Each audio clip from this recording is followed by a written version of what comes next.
If there was truly a secret this powerful, I needed to know what it was. So I invited a player named Wifies to come and join me, who I didn't know too well, but was arguably the smartest Minecraft player I knew. And without having any idea of what we were about I tried to contact you to help you, to save you, but you couldn't respond to me.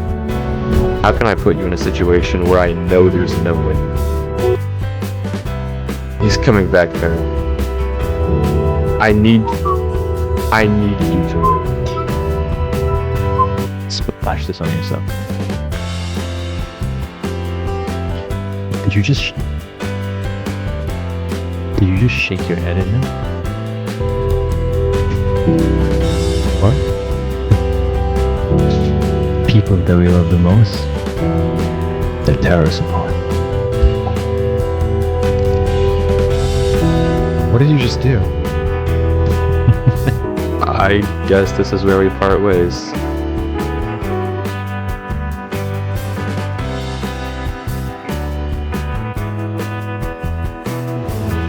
The director wanted Wifies dead, so he got Wifies dead, not me. Why would I care about Wifies or you or anyone else? The director told me to. Because that's the story I wrote. And I don't write stories. Hello? You should know this by now. If I knew there was a problem, I wouldn't have shown up. I am Wifies.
Wifies was Parrot's best friend and closest ally.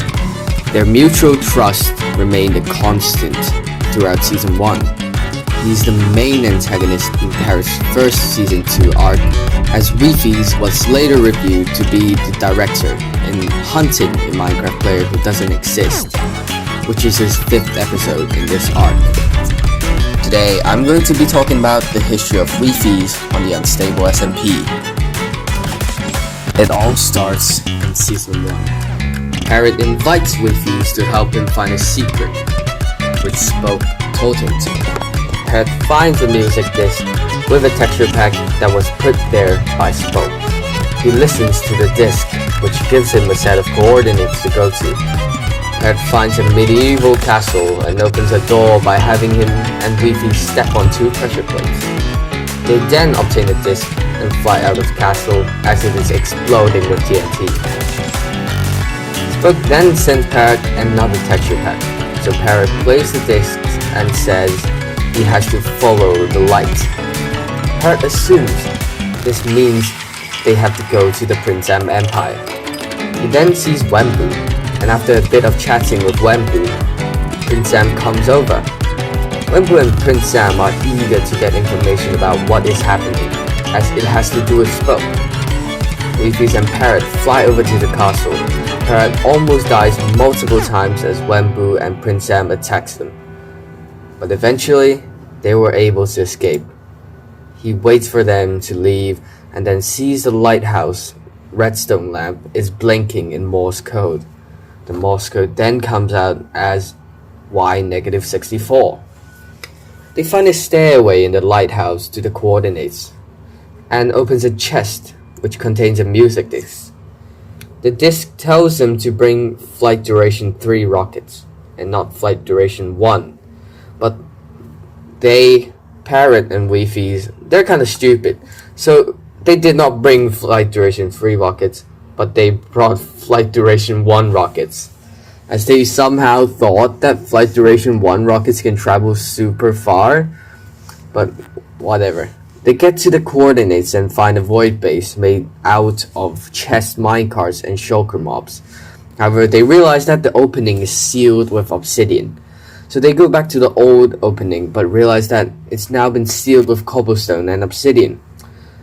They go back to the void base and try to figure out what to do. And Parrot realizes that using a fishing rod, he can probably help Wifies to travel more distance with his limited firework rockets. They go back to the old opening and place a crafting table on the block where there is a broken cobblestone. Parrot crafts a fishing rod and uses that fishing rod to rod Wifies all the way to a separate base 5,000 blocks out. They made it out of the void hole through a different void hole who someone else made. They use the discs, which gives a code. Parrot figures out that this is the code to Prince Sam's vault. They break into Prince Sam's castle and take the lodestone compass and the disc. They then play the disc, and it says that it's pretty straightforward. And this riddle gets pretty straight to the point. With the riddle itself being lodestone, they follow the compass to a lodestone in an ice spikes biome, which they eventually find a chest that contains another lodestone compass. They then follow that lodestone compass to a parkour ice mountain. There's a player in full netherite armor with a chestplate and leggings being trimmed with redstone. If you have watched Spoke before, you know that this person is Spoke. But Parrot and Wifies don't know that. So Spoke signals them to put down their items in 2 chests. They obey the rules and start to do the parkour. But after finishing the parkour, the guard, which is Spoke, gives them a music disc and a lodestone compass along with their stuff. They play the disc and began the next challenge. They follow the compass to a massive obsidian structure, which the guard places 2 chests, so Wifies and Parrot have to put their items in it again. Then they go into the obsidian base and discover that they're not the only ones there. Wemmbu and Prince Sam were also there. So they agreed to let Wemmbu to the next clue, because Wemmbu doesn't have this texture pack.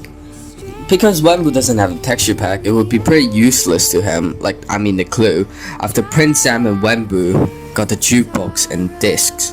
Wifies and Parrot have successfully scammed them. They go to Prince Sam's empire to see if they hit the disc, so they break into the vault again and get the disc and the turtle egg. Although getting close to death, they escape into the nether, but when Prince Sam finds them, they convince Prince Sam and Wemmbu to go into the overworld so they can team up. But after Wemmbu and Prince Sam went in the overworld, they mine out of the nether and escape. They then use the turtle eggs to get to a shipwreck, where the guard signals them to put away their stuff. They're giving 5 water-breathing potions and a turtle shell. They go into the giant ship and use the clues they're given to discover an underground area covered with skulk sensors, and skulk shriekers. Luckily, wardens don't spawn with man-made skulk shriekers, so this allows them to obtain a new disc and a new lodestone compass. They then travel to the coordinates the lodestone compass is pointing to, a jungle temple. They take the music disc and leave. The disc says, go to coordinates 5,000, 5,000 in the nether, so the gods tell them to put away their items. They go through a nether portal, which leads to an escape room with multiple wardens, which they eventually manage to escape. They find themselves in a Badlands biome. However, it's actually enclosed in an obsidian box, and no mobs can spawn. They explore the area and find a couple of useful items. They also find a cave spider spawner. climb block launchers and blocks they obtained from underneath sugarcane, they were able to get into a new room. They then go back to the Badlands biome because they're probably missing something, which they come back with more wool blocks, and finally escaped with their items. Parrot and Wifies go back to Parrot's house. Then they find a god, who reveals them that they are actually Spoke. Spoke says that the only person who can uncover the secret, and that the other person will be banned of the server. He then tells them to put all their gears in the chest. They go down to 2 different staircases, head to head in 6 challenges. After these challenges were completed, they tied 3-3. The final game they play is chess. Spoke shows a red line, which is a chunk ban for whoever loses. Parrot talks to Wifies and plans to end the game as a stalemate. They go through with the plan, playing out the chess and ending it with a stalemate. Spoke says somebody has to get banned. Well, Wifies then steps on the red line, banning himself, while throwing Parrot's prized possession, the spyglass to Parrot, reminding Parrot of their friendship and what they've been through. So what really happened in this video was we saw the character development of Wifies and Parrot. They went from strangers to friends to somebody who they can rely on each other. Now onto the next episode. Since Wifies and Spoke were trapped in the same chunk ban, and Parrot wanted to free Wifies, Parrot and HermitCraft, yes, the guy who said yacht, attempted to break Wifies out of the chunk ban. They were able to break Wifies out of prison. Then Spoke is also broken out of the prison, alongside with Wifies. Nothing really happened in this video, but you can also see how much Parrot cares about Wifies, spending so much time breaking prisons after prison after chunk ban just to free one person. The next video, Parrot and Wifies find Clown Pierce, who has been sent to assassinate Parrot in a carnival. This is where he plans to have a fair 1v1 with Parrot. Parrot and Wifies then 2v1 Clown Pierce, meaning they can't break out and are forced to fight Clown Pierce. Suddenly, Leowook, Wilson and Wookie X, enemies of Clown Pierce, which are part of the Bounty Assassin team, and break Parrot and Wifies out before they die. Jumper Who and Directu are also teamed with them and are enemies of Clown Pierce. They then bring Parrot and Wifies to their base, which Parrot and Wifies are sent to Clown Pierce castle to blow it up. Parrot and Wifies then manage to escape. Leowook agrees with Parrot and Wifies to put Parrot in an obsidian vault as bait for Clown Pierce. Wifies decides to go with him, sneakily, because he doesn't want Parrot to get in trouble. He wants to save Parrot. Clown Pierce, Foray MC and Mogham then came over and tried to break in to kill Parrot. However, to no avail. After the bad news, Parrot and Wifies tried to find an escape. They figured out how to make it through the first 2 layers of prison. But Clown Pierce and his team broke in. They hide in the 2nd layer of the prison area, while Clown Pierce and his team finds the 2nd layer. Wifies come to his base and sees that Clown Pierce blew up the terrain around it. Parrot flies away to Wembu's colony. Clown Pierce eventually leaves after being unable to find Parrot. And the other players against Clown Pierce sets up chunk bans at the castle. The team ambushes Clown Pierce and his team. Unable to kill anybody, they left and went back to the base. They see that the base has been completely destroyed. They then went to Branty's base in order to try to negotiate with him to tell Clown Pierce to stop trying to kill Parrot. Parrot leaves to find a better team because he thought that Bounty Assassin team only cared about killing Clown Pierce instead of protecting Parrot's safety. Parrot then comes back and convinces Leowook's team to help him kidnap Bounty, as he's the only person Clown Pierce cares about. They go to negotiate with Clampers now that they have Brandy, for MC comes back with Wifies as a hostage. Parrot has to agree to let Brandy go, as Clampers lets Wifies go. Parrot leaves the jungle and starts building a base there. Wifies is able to find Parrot. He tries to convince him to come back to defeat Clampers. But Clampers and Ferre MC found his jungle base and destroyed it. Parrot was forced to run away. He then comes back to Wembu's empire and sees it destroyed. He goes over to Clampers' castle with his team and starts destroying his castle. He tells Clampers that he wants to 1v1 him. Parrot goes over to Brancy's base to kill him, but changes his mind after talking to Brancy and Wifies about it. Parrot fights Clampers in a 1v1 and has secretly made a trap with 30,000 TNT.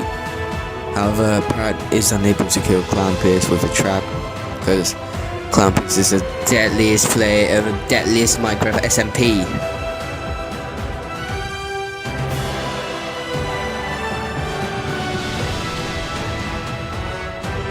Parrot discovers a book in the house. The book says to meet him at specific coordinates, and it has been written by Clampers. He thinks that this book might have answers to why certain players have disappeared from the server. Parrot and Wifies go to these coordinates to find the two players, Jaderman and Spongs, who call themselves the Game Masters. They state that for the quest, they can only use items that they were given, and they cannot cheat. They tell them to get a Heart of the Sea and bring it back to them.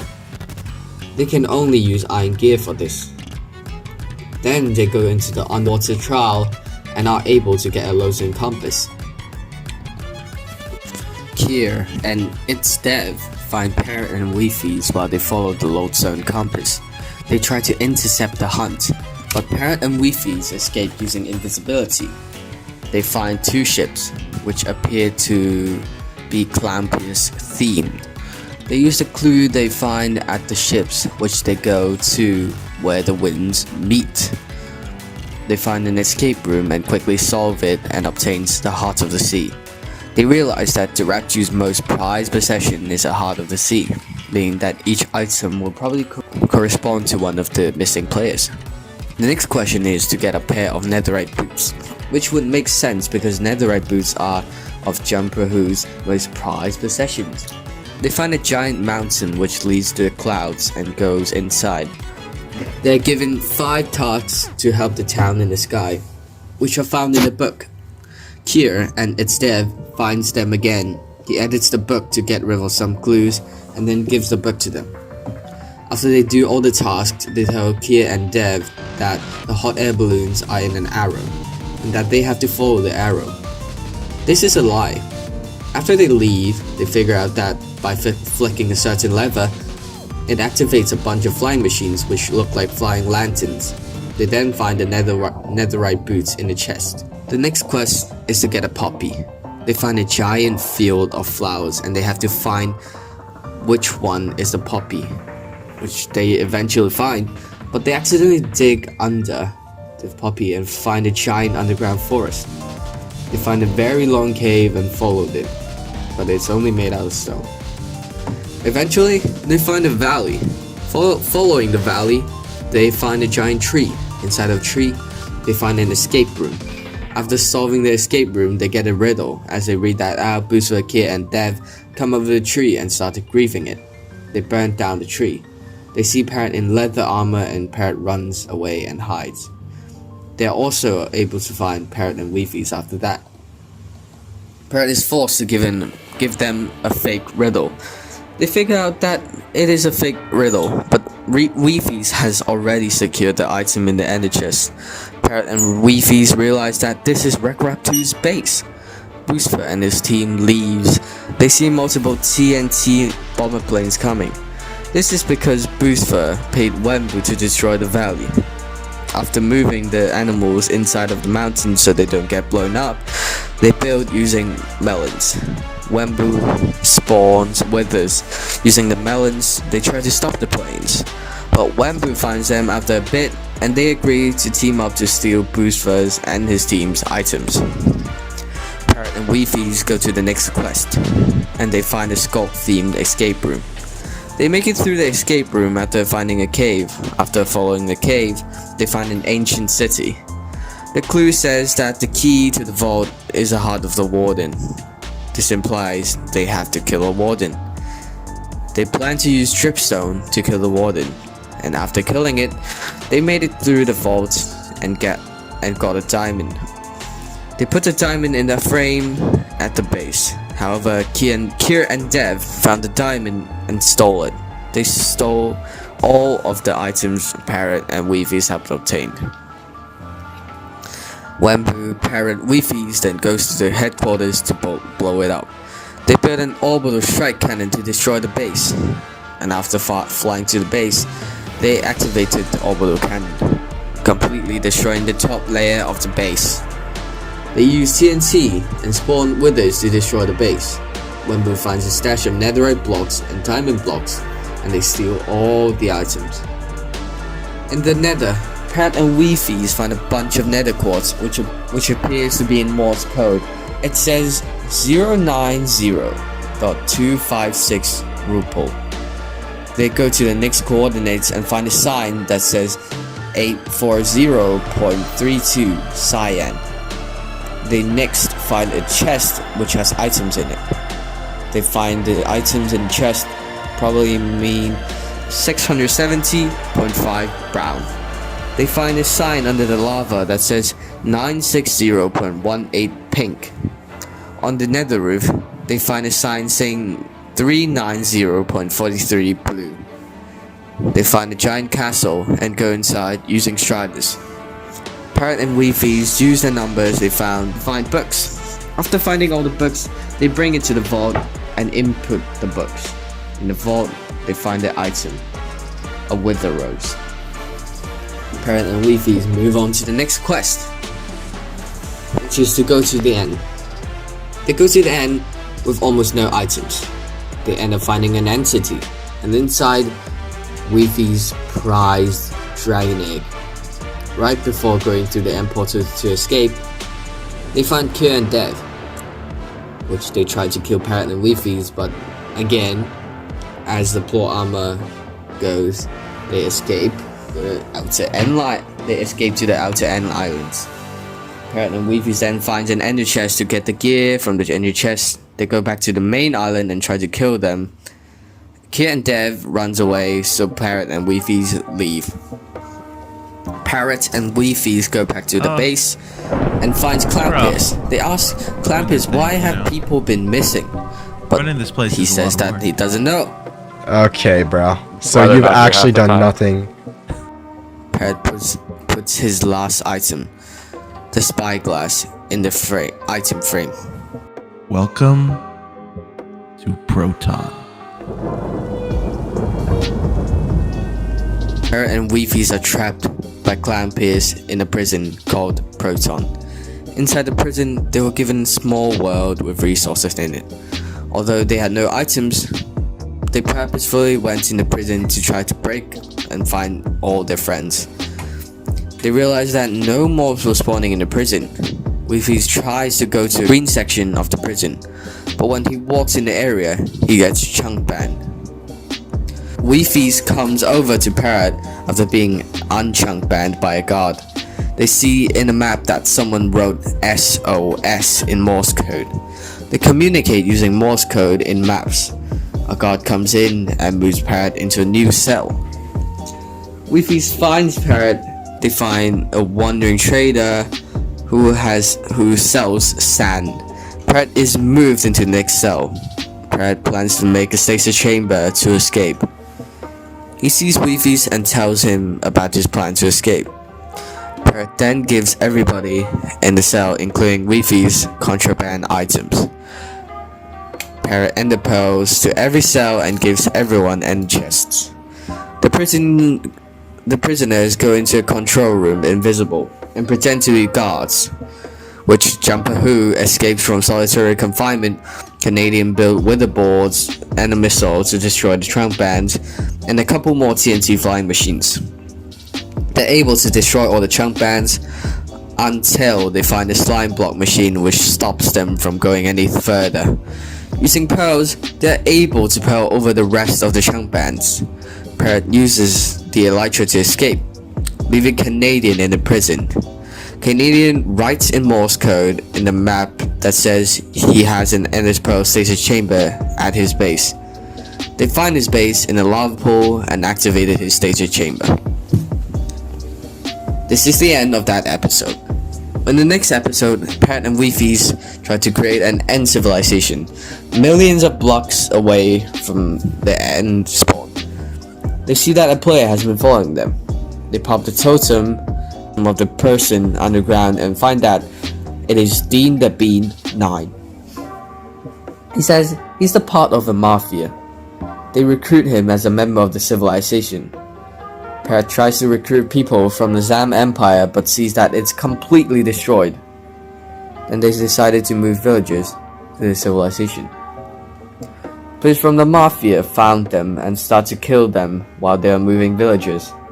Although they were able to escape, Parrot start to get suspicious about Dean the Bean. Parrot hires Horus Altman, which is a great builder, to build the civilization. After they finish bringing villagers and see Horus has made a giant island, Parrot goes to the mafia's base and gets Dean the Bean out of his stasis chamber, which they were successfully in getting him out. Parrot breaks his bed in the overworld and goes back into the end. For some reason, he now can't leave the end. Parrot logs on the next day and see Horus move the entire island 100 blocks down. A couple of members join the civilization. Parrot learns that Wifies is able to go into the overworld, which Horus builds a giant castle in their civilization. He also built outposts near spawn.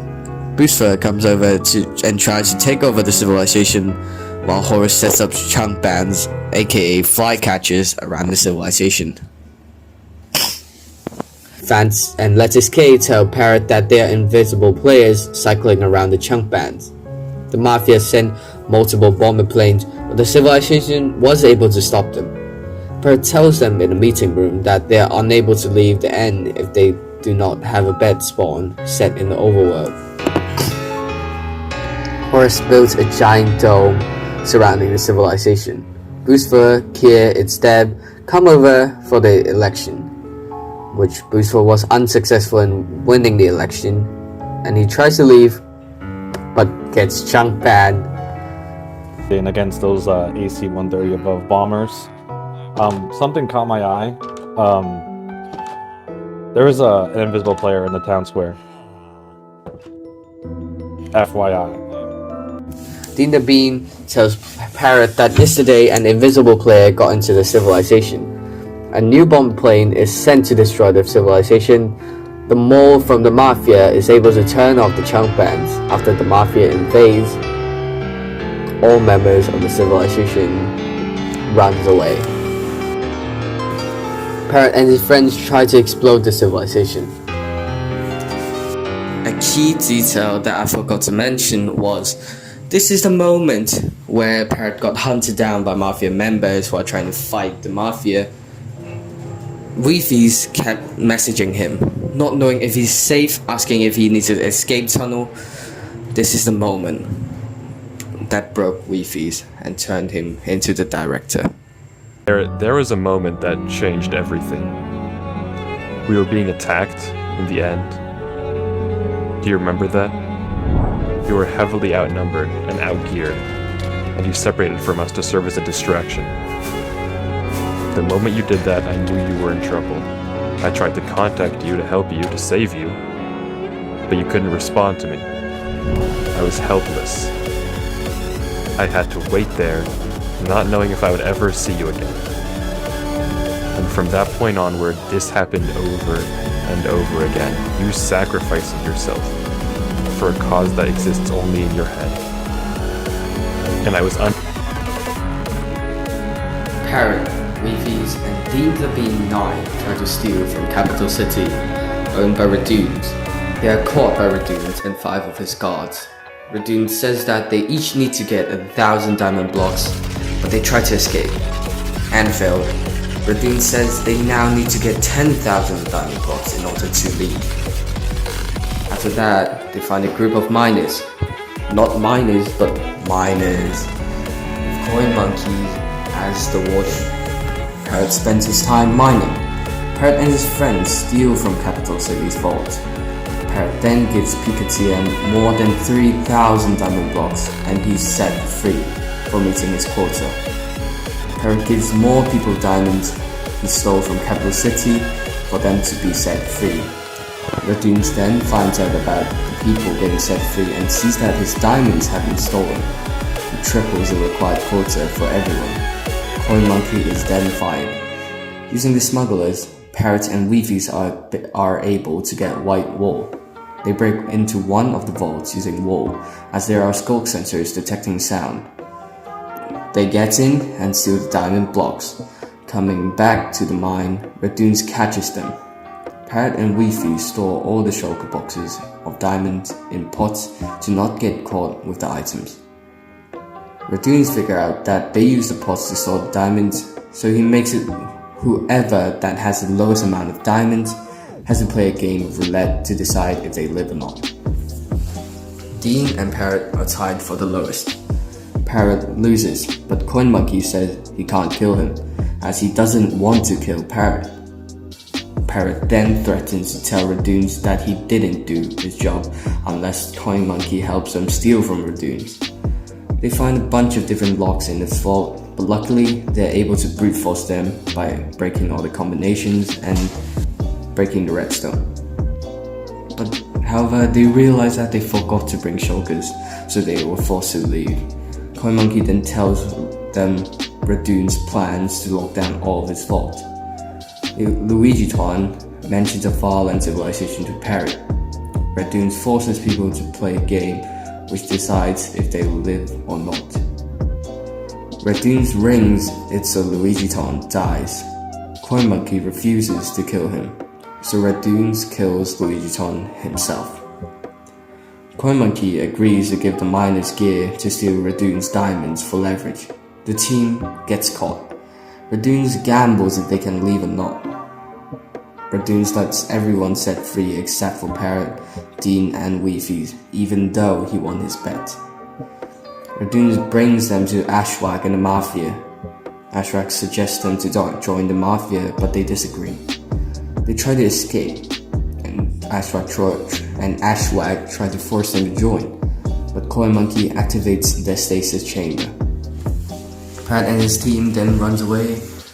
The Mafia, for some reason, stop chasing them. The Mafia finds them underground and begins to blowing up the area. While inside the ancient city, Mafia members come in and begin exploding the ancient city. A warden spawns. They escape to the nether. After traveling millions of blocks out, they find 2 players. Ratrick, and I have no idea how to pronounce his name, who agrees to help them cross an obsidian wall that is owned by the Mafia. Ratrick says there are thousands of Mafia members. Parrot starts destroying an iron farm, but Mafia members find them destroying it, and Ratrick runs away. They escape using invisibility.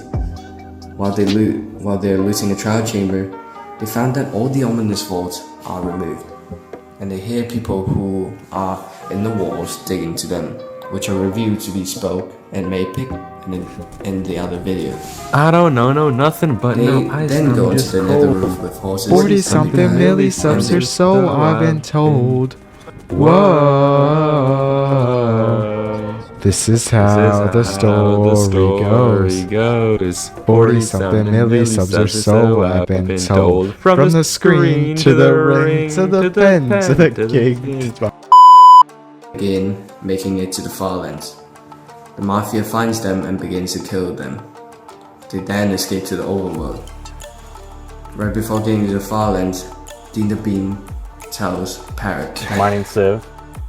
You know how Ash said that I would be useful to him?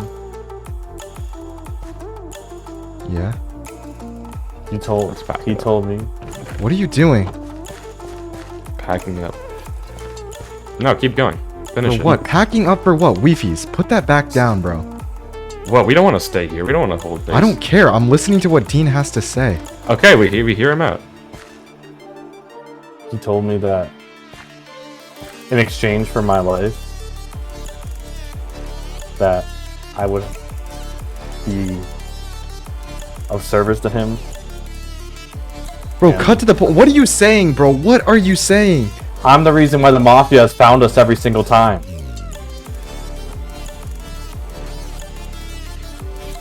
I'm sorry. I had no choice. Yeah, but you had a choice to tell me. I didn't know what you would do. I would be scared to be myself, like I was before.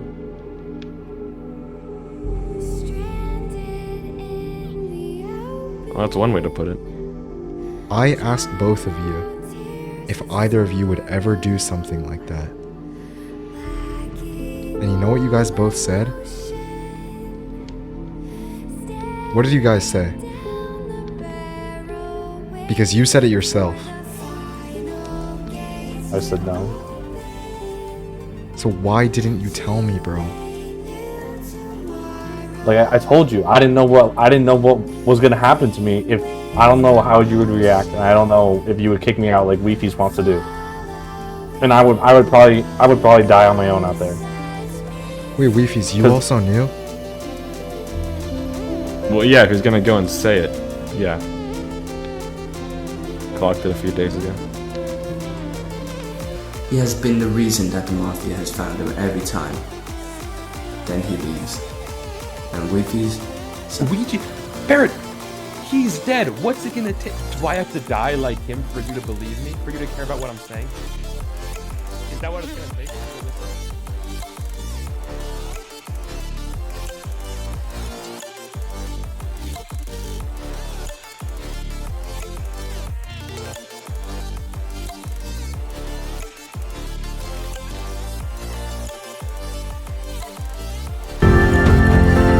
I hope I'll see you at the far lands.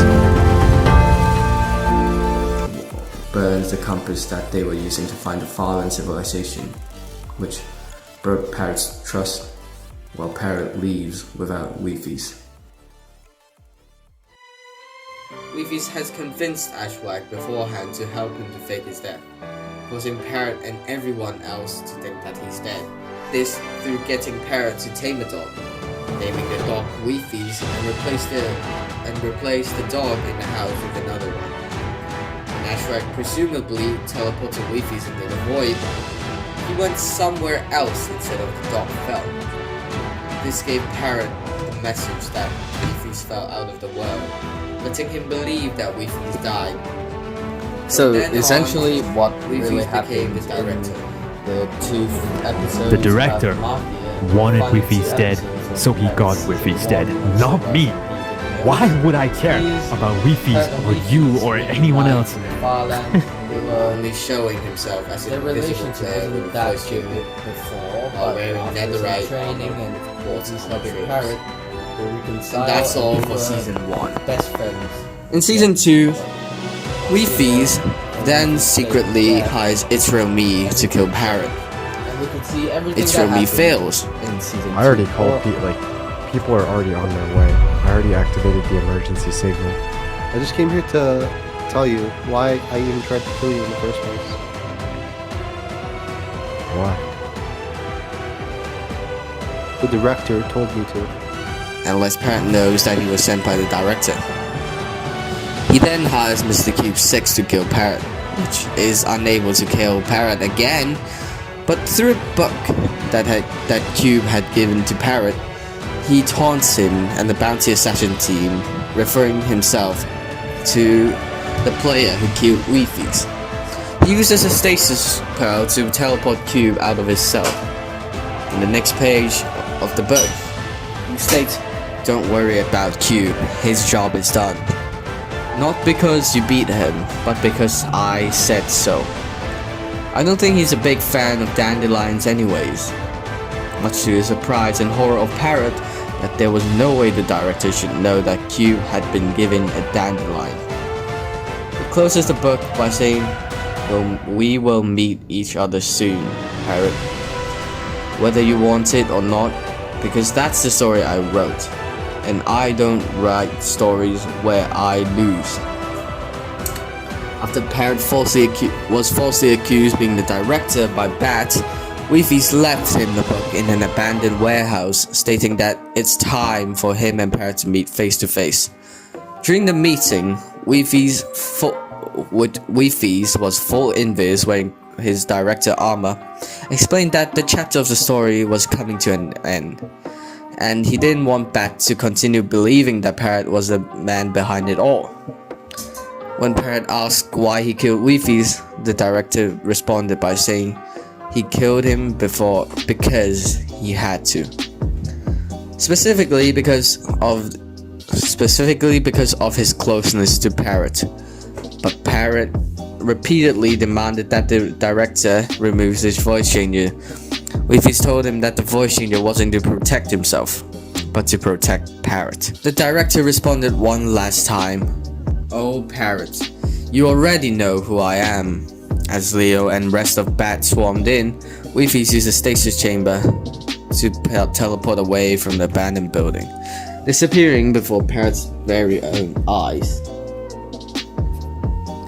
Wifies hires True Original, a hacker, to kill Parrot.